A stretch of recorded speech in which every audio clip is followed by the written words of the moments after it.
We're live. Okay. Live from the unusual Scarsdale. Here we go. It's this morning we begin towards the end of Rishon and Zion. We had learned we've learned the entirety of it, but we were up to the end of the Mishnah Berurah's comments. And the comments will start at Sifkat and Mem Fes. Just to remind us the statement here that's going to be discussed. The Ramah had said, quoting the Baal HaMaor, it was Mefarish, a commentator who lived in Provence in southern France, and he had said, "Mitzvah lahatmin l'Shabbos." It's a mitzvah to do hatmana for Shabbos, yochal chamin b'Shabbos, in order to have hot food on Shabbos. Kizeu mikvod be'oneg Shabbos. This is a fulfillment of the mitzvos of kavod, meaning honoring and delighting in Shabbos, right? Kavod Shabbos meaning right towards the end of the Ramah, right here, in Rishon and Zion. Okay, so oneg Shabbos is about delighting in it. That means in having really delicious food. That I'm really enjoying it. And hot food is a better way to enjoy my food than if it's cold. And Kavod Shabbos is about showing that I prepared for Shabbos in the right way, right? That's why lighting candles is a fulfillment of Kavod Shabbos. Bathing, showering before Shabbos is Kavod Shabbos. Cleaning the house before Shabbos is a fulfillment of the mitzvah of Kavod Shabbos. And so too, doing hatmana, preparing myself in the terms of being able to have the hot food is a fulfillment, perhaps, in the midst of Kavod Shabbos. And he just finishes up and says, if you don't believe in the words of the Chachamim, that this is how Hatmana works, and that it's doable, and here are the ways that are permissible to ensuring that my food is hot on Shabbos. The Oser Achilas Chamin b'Shabbos, and basically the person decides to prohibit the enjoyment of hot food on Shabbos. Chayshinan, we suspect Shema, perhaps Epikoros, who maybe they are a heretic. As I mentioned, the Tzdukim in the times of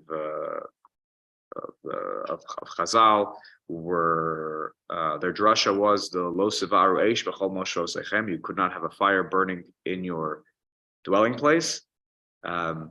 And they took it literally, that not just that you can't create it on Shabbos, but that you can't have it from before Shabbos into Shabbos. And therefore, they weren't able to have hot food on Shabbos.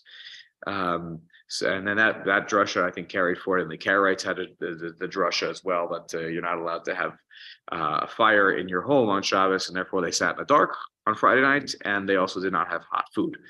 I don't know why I'm not saying in the past tense. There are some Karaites that still exist in Eretz Yisrael. They practice it.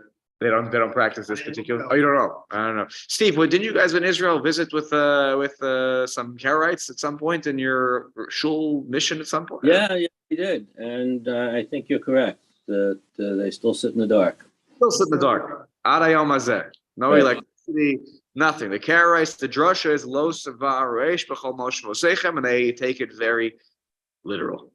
Okay. So the Ramah emphasizes this. Yes. We have to remember he lived in a very cold climate. Correct. So it was much more important for his people. Right. I mean, just having fire in their house in general was important. Right. Correct. A Karaite in Poland probably didn't. It's what is it called? Natural selection. Or Darwin's. What was it that survival of the fittest? Right. If you don't have a fire going for yourself in Poland in the middle of the winter because you're holding the drasha of lo sevaresh in a very literal way that the Karaites did, not sure they survived. So, anyways, take a look here at Memches mitzvah lahav b'Shabbos. So this seems innocuous, but does this mean that I have to have hot foods? Is it I have to do something? Is that?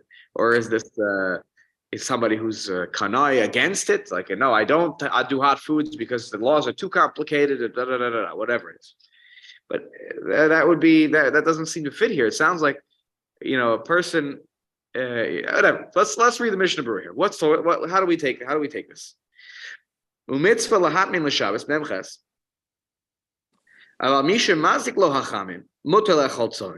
Somebody for whom if they eat hot foods, it damages them. It's really. They don't like it. They don't like it. It's not. It's bad for their stomach. They feel too hot. It ends up in a kvetch fest if they have hot foods. So then you're permitted to eat cold foods if you are such a person. My note here, I have an extra note in it's note 47 for Tommy if you're following along in the Dirshu edition of the Mishnah Berurah. I'll read this just so you can appreciate it. Rav Nissim Karlitz basically says the following. It was a posik in the 20th century. If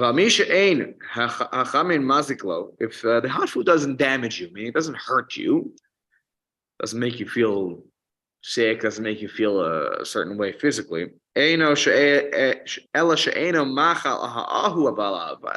love hot food. I can tolerate it.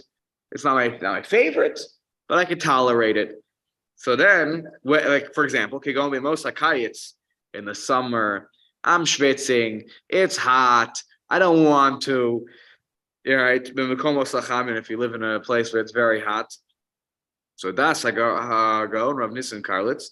Shemasha midivrei Mishnah Berurah. It sounds like from the Mishnah Berurah, she'ein lo levatel misha b'shel kach es haminag achilas lachamim. And if it's just because it's not your favorite, so don't be mevatel. Don't neutralize and nullify the minhag of eating hot food on Shabbos. Okay, I'll leave it at that. That's Rav Nissim Karlitz's opinion. I'm not so sure that that's the diuk. I'm not here to argue with him. I'm not so sure that that's the only inference you could make here. What does mazik mean? Mazik could, the Mishnah Berurah meant you really just don't enjoy it. It doesn't have to be a physical damage. Right? You think of mazik, you think of bava kama, and you think about I damaged someone's property. I'm a mazik. I don't know that it has to be here. It's not very strange to say that because Shabbat you have to enjoy. Right. Also, exactly. It's really about Whatever makes you enjoy. Oneg Shabbos is very important, and enjoying your Shabbos. You should have the nicest, dishes, the fanciest food that you enjoy, the most delicious food that you enjoy. The cold food. Exactly. So that's the point. As I'm saying, I'm not so sure that you're going to take this to the bank. Right. Exactly. So I merely share with you that there are some people here who are very strict about the idea of you need to have hot food. Now the question is why? Why would there even be such an opinion? Let's take a look at Mem Tes. Okay, this is the last comment of this sif. All right, this is talking about the part about being an epikuros. If you deny having hot food on Shabbos. Uvi Yameinu, the Mishnah Berurah says in our days, ba'avonosenu harabim, with our many iniquities, Matzoi kilkul gadol al yedei elu sheporshin atzman bishat nefesh mimitzvas achilas cham b'Shabbos. What does that mean, Shat Nefesh? Yeah, I'll explain in a second. So he says we find matzoi kilkul gadol. There's a lot of kilkul. It's like destruction, things that are going wrong by the hands of those who have separated themselves. Bishat nefesh means in disgust. Okay. From the mitzvah of eating hot food on Shabbos. Sheboin levasof, because at the end of the day, what's going to happen? Sheboin levasof, by their staying away from, doing hatmana. And you have to keep in mind hatmana here, right? This was one of the main ways to keep food hot, at least in his days. Not the only way, but the main way to keep food that was, hot for Shabbos. And some people didn't bother doing this. And he said at the end of the day, it leads to a prohibition. What happens? Because because these people will go, these Jews will go, and they'll go to non-Jews, and they'll command them and ask of them and demand of them, "Sheyechamu avuran b'chamin b'Shabbos." Please heat this up for me on Shabbos. Now we've talked about this. You can't do that, right? There is this notion out there that if you wink and you nod and you this, there are circumstances where it's permissible to ask a non-Jew. We talked about one of the cases being when it was very, very cold, and it was already a very difficult situation in Poland in the winter. Could you ask them to heat up the house, and then the pot happens to be sitting on top? But it is very cold in Poland in the winter, so it's a legitimate, that they need to have the house heated, right? So okay, better to do it through a non-Jew than yourself. But you can't just outright ask a non-Jew to do things for you that you yourself can't do. There has to be some other dispensation that's given in that. The Shabbos Goy concept is abused, I think, a little too much. Again, I think, as I mentioned a number of times, in the shul, we're allowed to use that rule more, because in a place of a mitzvah de rabbim, there is more leniency, as we'll get to as we study more Hilchot Shabbat, so you'll see that. But this idea that you can just outright just ask someone, to help you, is not necessarily something we can do all the time. So and sometimes this leads to a violation of Torah prohibitions. Of three of the main categories of prohibited labors on Shabbos: bishul, cooking; v'havara, kindling a fire; v'kibui, extinguishing a fire. Shema amidim. So how does this happen? Shema amidim es hakli, because they'll put a vessel on im alei hatei, okay, with tea leaves in it, okay, al hamulyar. Now, a mulyar, he explains here, in our language, he's saying it's a samovar. Of course, you all know what samovar means, right? What's a samovar? I have no idea. No, it's at the bottom. It says in my translation, it says mecham. Okay, mecham means a kettle, right? So you put tea leaves into a kettle of water. And then the coals are doing their thing, right, underneath the stove, the oven, whatever. And I take the tea leaves and I put it on, with the tea leaves in the water, and I put it on top of the heating, whatever this is, the oven, stove, whatever it is. All right, bishul. They didn't want to prepare the water beforehand, so now they're stuck, and maybe they don't know any better. Because they're like, I don't know, hatmana, blah, blah, blah, blah, blah. And they say, you know what, I'm just going to they put the tea on, they don't know any better. Instead of preparing the hot water from beforehand, and then they prepare the tea the correct way, which we'll get into when we get into the siman of cooking some time later in our study. Uvachol pam, kishanotel esakli me'alav. So here's it. They had it on there. So that, let's say they put it on. Maybe they put it on before Shabbos. They took it off on Shabbos. They put it back on. They're just going back and forth instead of preparing properly for Shabbos to make sure you have hot water the way you need to, so in order to have your tea and your coffee. They didn't do that, and they're going there. They're taking it off. They're machziro achar kach. They're taking it on and off and on and off. Who over al mavir u'mechaber. And they think, so first of all, there's a bishul issue. And now you're also violating mavir. Every time that you take it, put it on and take it off, you're violating kindling and extinguishing the flame. How so? Because when the kettle is sitting on top of this fire, it extinguishes the fire a little bit. When you put it down on top of it, it extinguishes a bit of the fire. Now, there in my side comments here, it does talk about that you're using a gas stove top. This may not be applicable, because the same amount of, at least the assumption that they made, was that a gas stove top, it does not change the intensity of the flame and the heat. It just disperses it more. So therefore, that wouldn't be a violation. So they're assuming here that they have the kettle on top of the gechalim. Yeah, they're coals. They're coals, exactly. That's why it's different than if it was a gas oven. Gas. It could be like a plate underneath the gechalim. that warms up the plate, and you put this. Right, then it wouldn't be. But this is touching not the- the issue here. Right, here it sounds like You're you're just putting it on right top. on the gechalim. Yeah, it sounds like you're putting it right on top. Yeah.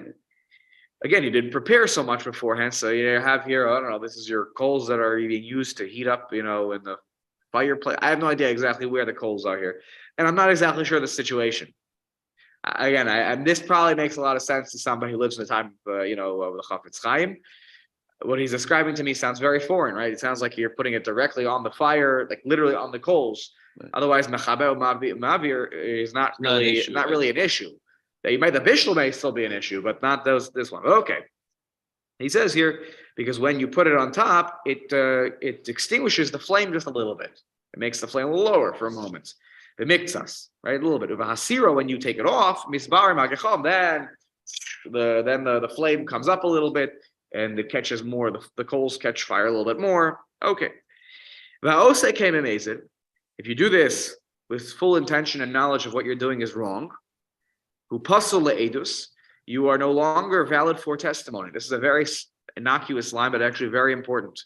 I was just actually last night preparing for a wedding with Masada Kedushin in June. I was preparing the ksuba carefully. The artist who makes it. It's always more complicated when there's an artist involved, because they don't understand necessarily all the intricacies of the language and the how you spell the city Los Angeles, and there's a tradition of how you spell Los Angeles and California. So, anyways, Familiar with that. Please, what's the process? oh right, with the ksuba, right, yeah. So pasul le'edus is very serious. That's why when you're a Masada Kedushin, you have to be very careful. I tell every time, not that I've done it so many times, I've definitely done a handful of times.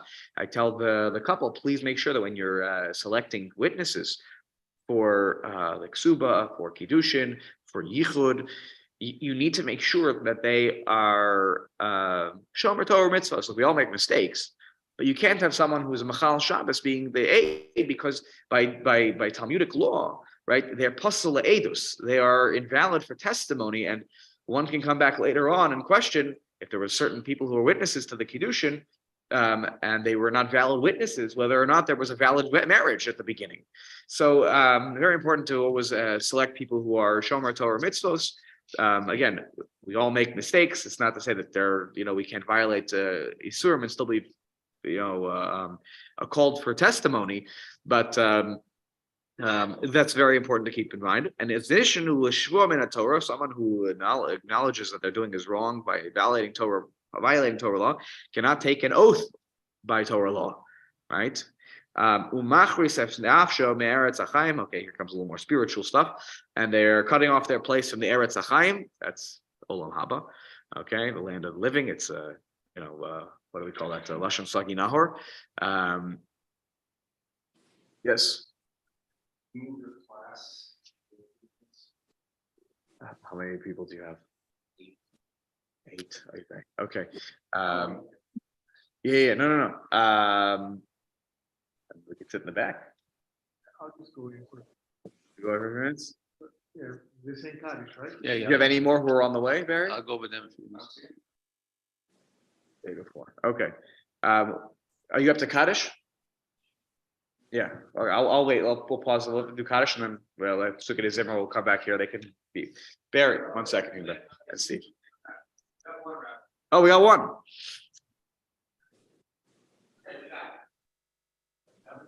You got a minion. Okay. All right, the 8 o'clock minion. Days of, okay, we're good. Okay. All right. Schar halicha for both of you to go do the mitzvah. You didn't have to do it in the end, but it's a schar halicha. You try. Okay. The violation of Shabbos purposefully, it results in kares, this penalty called kares and skila. Now the Shara Tzion here points out this is correct. This is a very anyone who studies Gemara knows this is an obvious correction. Not correction, obvious footnote here to put in. Mem test. Skila behasra. You get the death penalty when there is proper warning that's given to you. When we're not, which is pretty much all of us today, nobody's really been giving proper hasra and whatnot. So then the kares who bemezid beli hasra. And the fallback is you get kares even if you can't get skila today. you would be eligible for the punishment of kares. Okay. On that happy note, let's continue. V'chol bal nefesh. Now here comes the bal nefesh word. Right? Bal nefesh. Well, your bal nefesh means like you're very stringent. Right? The bal nefesh, very pious. I'm not sure why bal nefesh became the term for that. Bal nefesh means like you're a guy of the soul. Maybe I don't know. Okay. Lo yasir minhag Yisrael. You're a bal nefesh. You shouldn't deviate from the minhag Yisrael. Lahatmin chamin al Shabbos. To prepare and have hatmana or hot foods for Shabbos, ulekayim mitzvahs oneg Shabbos, and therefore to fulfill the mitzvah of oneg Shabbos of enjoying hot food. Ka'ashir nahagu ha'avoseinu me'olam, as our ancestors did, forever. Did you know Moshe Rabbeinu on the first Shabbos he also did hatmana? Of course, he did hatmana.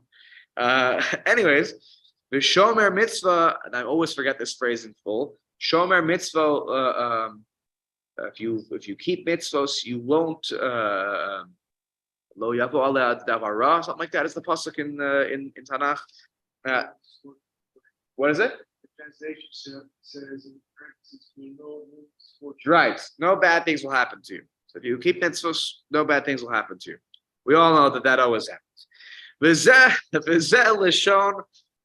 Look, doing mitzvahs is what we do, and we hope in the totality of things that we don't understand of olam haba and olam hazeh, and somewhere in there we get rewarded for the good that we do.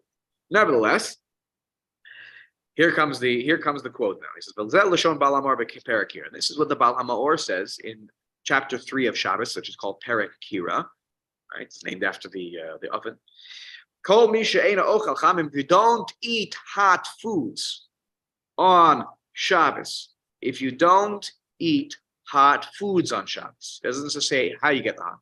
If you don't eat hot foods on Shabbos, etc., right? Then you're an apikoros. But tzarech, and therefore, and he says, tzarech lahazmin. Therefore, you have to prepare, meaning you have to go buy some food. Lahazmin, you got to go get your food. Levashel, cook the food. Lahatmin, insulate the food. Ula aneg, and enjoy as a Shabbos.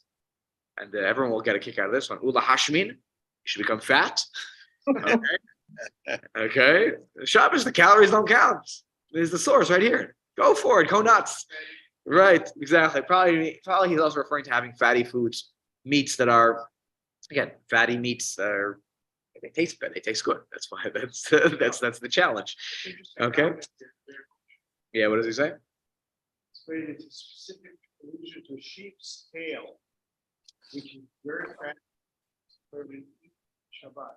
Okay, so Sami says one of the commentators here said that the fatty foods he is referring to the tail of a sheep, which was a commonly eaten by some Jews, and it's very fatty. That meat is very fatty.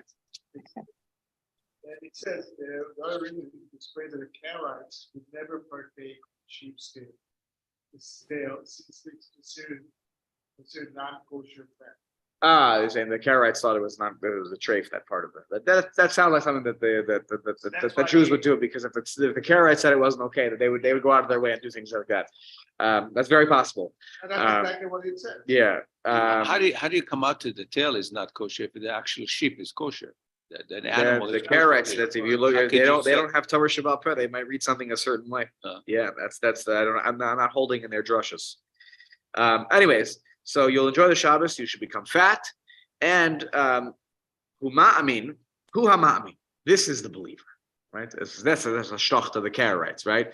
That's a believer, says the Baal Hamor. The ones who don't do this, they're not believers. They're not really believing Jews in the sense of Torah Shabbat. And they merit the end of days, meaning in Olam Haba, they'll get a good place. Ayin Shamod, if you want to see the whole quote, he says, go take a look at the Baal Hamor over there. But bottom line is, if you have hot food on Shabbos, you're going straight to Olam Haba. Yes, sorry, Tommy. When you say hot food, does it mean just one meal? Good question. Does it mean every meal?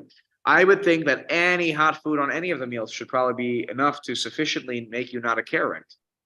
So I would think that even if it's Friday night, I would think. In fact, I want to go so far as to look at this. Ready? In my little edition, my special edition over here, this you can't make this stuff up. By the way, actually, he says this. Right? It's not every meal. You should just have to show you're not a Karaite. You're not an apikores. Therefore, if you have some hot food at some point on Shabbos, you're good. No problem. All right, Suda Achas is enough. Now, if you take a look, though, is number 50, if you're looking at the Tanya now. He says of this, I think this is in Rav Nissen Karlitz as well. He says, you need to start doing a badika, if the searching, if the person is a min, a heretic. The Stukim didn't allow fire on Shabbos at all. And so that's of Nisim Karlitz. When you call Makom, Ikar Takana Lecholcham, Ein La Rak open Hamotzias Adam Midei Chashash Tzduki. Nisim Karlitz goes a little bit farther and says the hot food is not just the whole takana of having hot food is not just to show that you're not a tzduki, right, a Sadducee. First I read that, I was like, the turmus. Oh, thermos. Even if you have hot foods, I'll eat a thermos, which doesn't require fire or a real heat source. You're just retaining heat, right? You don't have to have a fire necessarily involved here. He just says you have to have hot foods. So you fulfill the mitzvah of having something hot, the takana of having something hot. All right. Again, I go back to the, if you don't enjoy hot food, that could be circumstantial because it's 105 degrees one Shabbos, and you want to have gazpacho, and you want to have a cold meal, and you have, reshus biyadchem. It's fine. You should have the food that you enjoy the most during the week should be on Shabbos, however you enjoy it. That should be Shabbos. It should be the food that I don't have every day because it's a little more expensive. And Shabbos I spend a little bit more. That's and what we'll be talking about in the future simanim that are actually coming not so far down the road. That's the main point here. Again, this was a bigger deal probably in a time when the Jews were living more amongst people who were the Prushim and the Tzdukim lived side by side, right, in the same cities in Israel, and the leaders of the Tzdukim and the leaders of the Prushim were, they knew each other. They were Kohanim who were at Tzdukim, right? Then they were worried about what would the Kohen do if they were at Tzduki, they're doing it wrong. So this was a real issue in a certain time frame. And even the Karaites, I think, you see Ibn Ezra also writes a lot of anti-Karaite stuff in his commentary and to the Torah. I think they had a lot more contact with Karaites, than we certainly have today. So I think this may have been a much more serious issue than it is for us today. Karaite is an upswing in Israel. The Karaites are on the way up in Israel? There is, among the Jews, in their Sheva is a group that I don't know what the difference is in the Egyptian Karaite practice, and they gaining members. They're gaining members. Okay. That's And as I thought about our trip, we went with the Shomranim, not with the Karaites. Oh, it was a Shomronim. Shomranim, right. What's the difference? The Shomronim are they're Errands. descendants of what was that? Har Grizim. What was that? Say it again. Har Grizim. Har Grizim, right? Exactly. They have a different that's a different sect of Jews that are discussed in Tanakh. The Shomronim, they converted in, but there was a question about their conversion after a certain time because they really didn't keep the mitzvos and things like that, and they fooled the Jews. Anyways, it's take a look at the stories of Malachim if you want to get a whole history of the Shomronim. So but I believe there are also Karaites in Israel, as Tommy is mentioning. Shomronim is a different group. They're the ones who do Korban Pesach, I think, on Har Grizim. So anyways, bottom line, these are things that are very fringe. Even if it's growing, it's very fringe today, and I think that's why you don't hear much. Barely hear them. You don't really hear much about them today. Okay, Reish Nun Ches. All right, take a look. So one sif in Reish Nun Ches, we start the next simon. That was quite a long simon that we did on Hatmana. We're not done fully with the topic of Hatmana. We're gonna in Reish. This is gonna deal with it as well. Very small piece. And Reish Nun Tes is the final straw of food preparations before Shabbos. So I would say probably in the next month and a half, we'll actually be finishing this whole topic of food preparations for Shabbos. And at the end of it, the Mishnah Berurah gives a very succinct summary of how to do things correctly on Shabbos. So we'll make sure to read that in its entirety. Okay, Sif Aleph, the only Sif here in Reish and Ches, which the title is Shemut Hasim Erev Shabbos Davar Kar Al Kedei Rachama. You're allowed to put things on Erev Shabbos that are cold on top of a hot pot.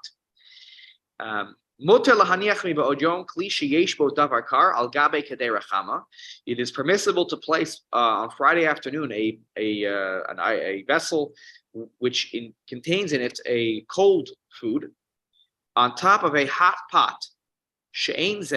Because this is not it is not like doing hatmana in a substance or in a situation where the heat is increasing. And you'll say, what in the world? Is there a whole simon dedicated to this?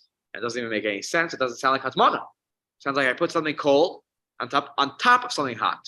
It's not enveloped. I say, maybe I enveloped it and it's on top of the hot pot. So let's talk about that in a second. Isn't the issue is because it's alive, it's not like cooked? Isn't the issue of so let's read that in a second. Yeah, let's take a look here. So let's take what Mishnah Berurah says. Davar kar, sif katan aleph. Va'afilu hu davar chai, and even if it's raw, thing that's cold is raw. These bashal ata, and now it's going to cook. And now it's going to start cooking as a result of the heat of the pot underneath it. Gam kein shari, this is permissible.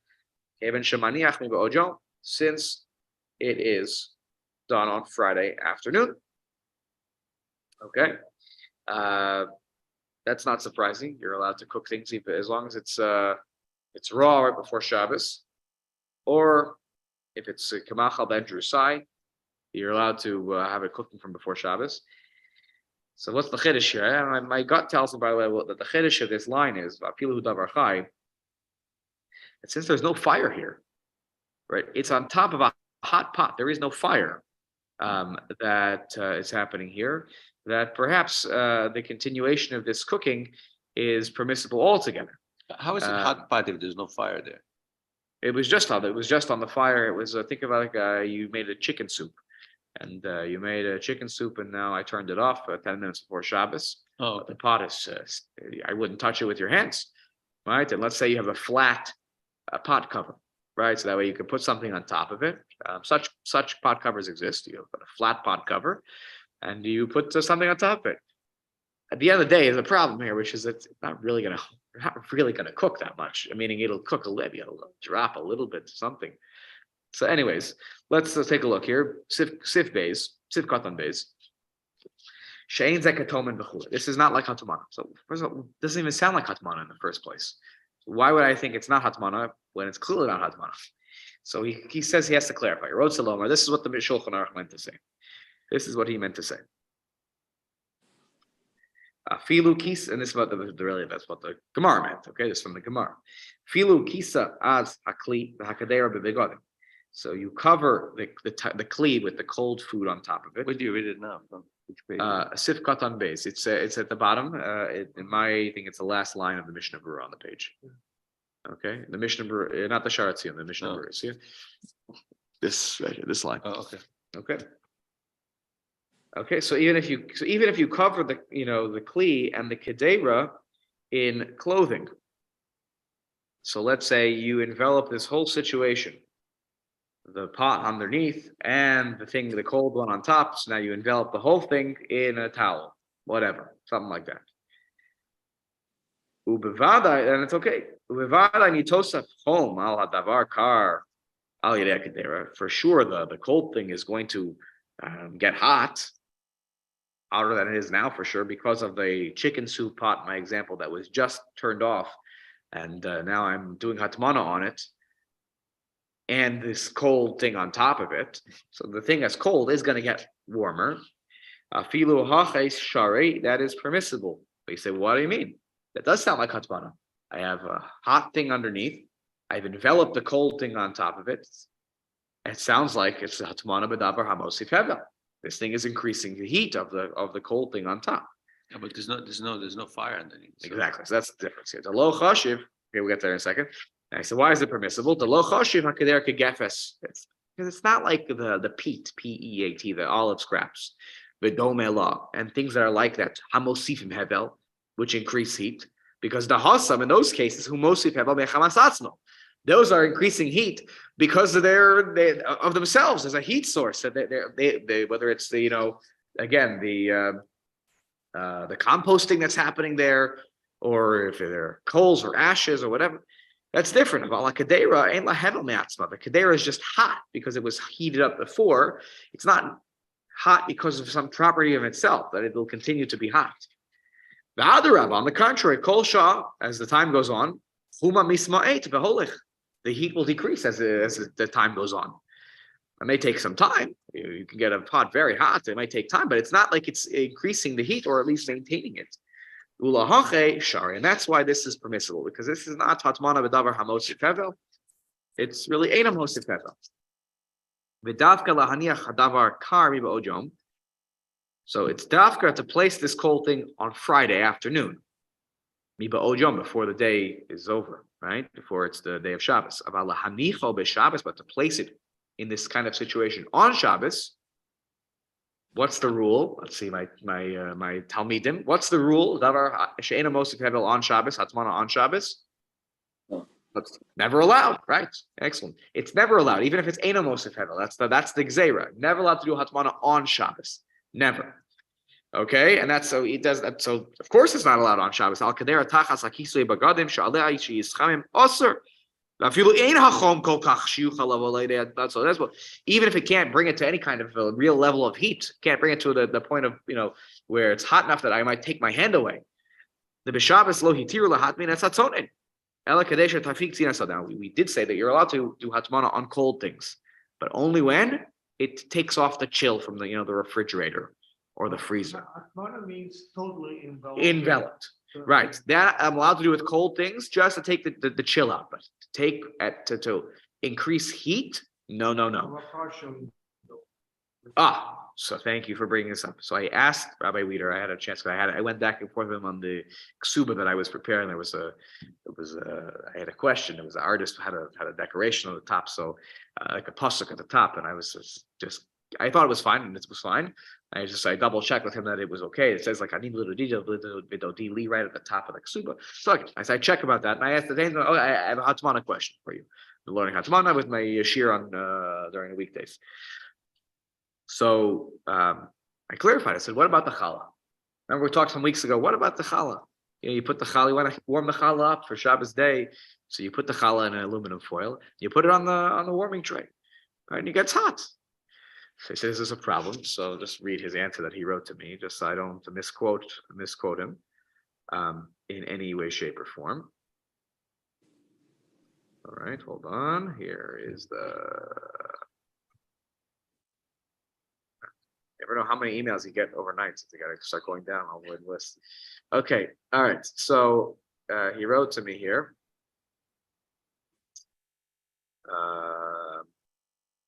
Okay. So he wrote, I think it is fine to wrap the whole challah in foil. So he had no problem with it. He said, but leaving a small piece uncovered is also not that big a deal. But by the letter of the law, he is saying here that that's not called hatmana. And perhaps the reason it's not called hatmana, as I said before, as I asked him in the question, was perhaps the aluminum foil is the pot for the challah, as it were. Right? There's no pot, right? If you have a chicken soup and then you envelop the chicken soup in foil, right? That's hatmana. But if it's in the pot, even if it's filled to the brim, right? So the pot is really enveloping the soup on all sides, essentially, that's not called hatmana because the soup goes in a pot.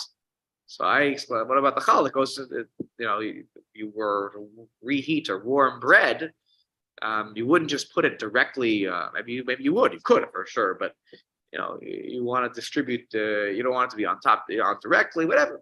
He thought it was okay, and it wasn't a violation of hatmana, but it's not a big deal to leave a little hole somewhere. So Tommy, your question was partial, right? If it's partial, then it's not a problem. Partial is never a problem for hatmana. Maybe there are other issues that have to be dealt with, but partial enveloping is not called hatmana. So then in this situation, you could do that, even if the pot underneath is hot. By the way, there are some people who do this sometimes. I've actually seen this before. There's a crock pot that's out. Crock pot is that's even mostly though. As long as you don't envelop the entirety of, let's say you want to put something on top of the crock pot so that it gets hot also a little bit.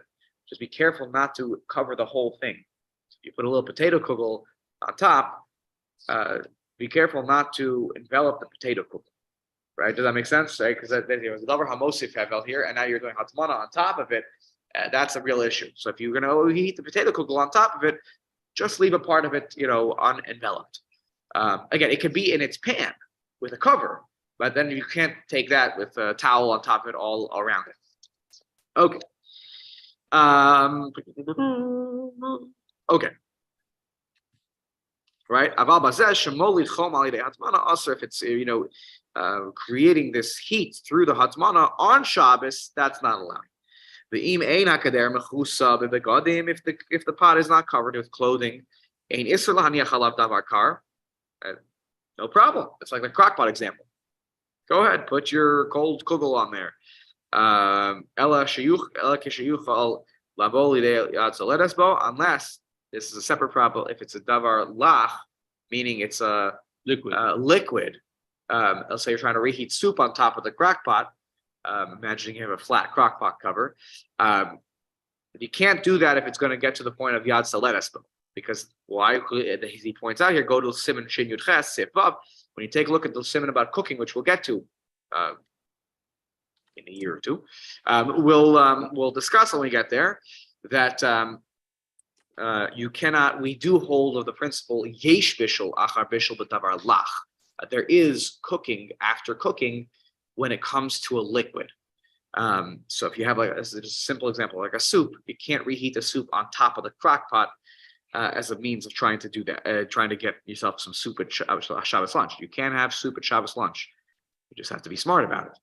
If you use the crock pot itself as the means of having the soup, then we've done this as well. We've had soup at our Shabbos lunches in the winter, making it in a crock pot, and that's totally permissible. It means the soup is from before Shabbat. From before Shabbos, yeah, from before Shabbat, yeah. Kosvu Achronim, the Achronim here write, She'asa likach kli v'socho mashket sonen, v'litchov oso b'Shabbos l'kli male mayim chamin. The Achronim write that it is prohibited to take a kli and place it in, in this kli there is cold liquids, mashket sonen. Now you're going to take this pot with cold liquids in it, v'litchov oso, and to submerge it. B'Shabbos lekli male mayim chamin, to another pot that has hot water. So you take a small pot let's go with soup, and I submerge it into another pot of hot water. So now it's submerged in water. We never talked about can you do hatmana in water? Okay, so he says here, she'ischam mitocho, and now so therefore of course the soup will reheat if it's inside this piping hot water. Now, I feel lo yuchal avoid lides yad saledes, but let's say there's no chance that the soup will become so hot that it'll become yad saledes, because this hot water is no longer on the fire. It's hot right now, but it's not enough that it's going to really bring the soup as a whole up to the temperature of being able to burn you, or to make you have to pull your hand away. That's so hot. I mean, the water around it might be very hot like that, but not the soup. Shezeu derech hatmana mamish. I mean, I've literally hidden the soup in the hot water. Okay, it's enveloped literally on all sides. Even from a scientific perspective, there's literally not a spot that is not enveloped around this inner pot. It's hidden on all sides. So you're not allowed to do this because it's hatmana. Okay. Aval im cham kol kach sheyuchal lavo lidei yad saledes bo. Az afilu eina timuna kula besocho. So if it could become yad saledes bo, the soup, even if it's not completely enveloped on all sides, let's say that the pot is sitting halfway down into the water, but the top part is not, that's not okay. Right. Shebegula lamala, for example, if on the top it's uncovered. And my kavana was just to take away the chill, which I'm allowed to do hatmana, to take away the chill on Shabbos. That's the one exception where I can do hatmana, right? Take away the chill of something.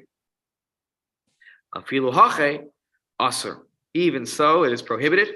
Ken yishkach, because you might forget it in that spot. Ad sheyeh hayad saledesbo, until it becomes yad saledesbo. Even though my intention is to take it off before, but I might forget. V'yischayed mishum mevashel, and I might be liable for cooking because yesh bishul achar bishul b'davar lach.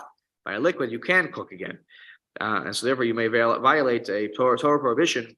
Uchid el kaman b'siman shin yuches if you doubt, which over there it talks about this idea of yesh bishul achar bishul when it comes to a liquid. So, I've never seen this before, attempting to submerge foods in other foods.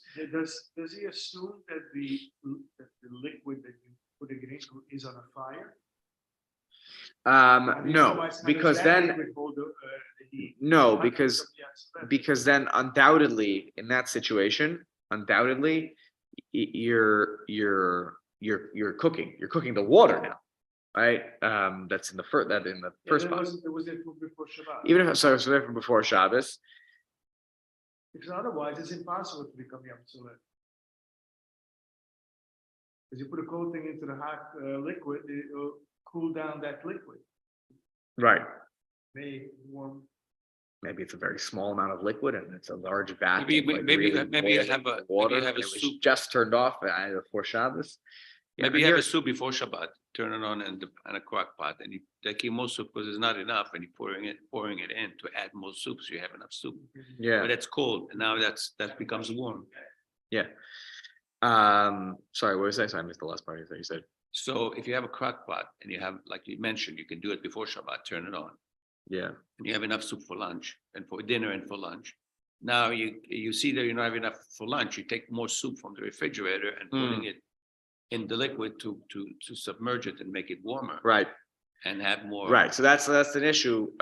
That's the issue I think that they're talking about. Otherwise, it doesn't make any sense. I mean, right. You're saying that you're adding it to some soup that's already hot.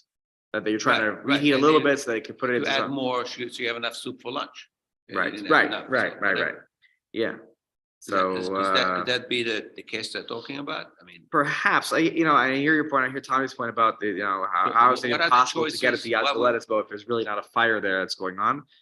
So I don't know how to go to. I'm not sure. So what is the meaning of that? So you have something it's warm, liquid that's warm.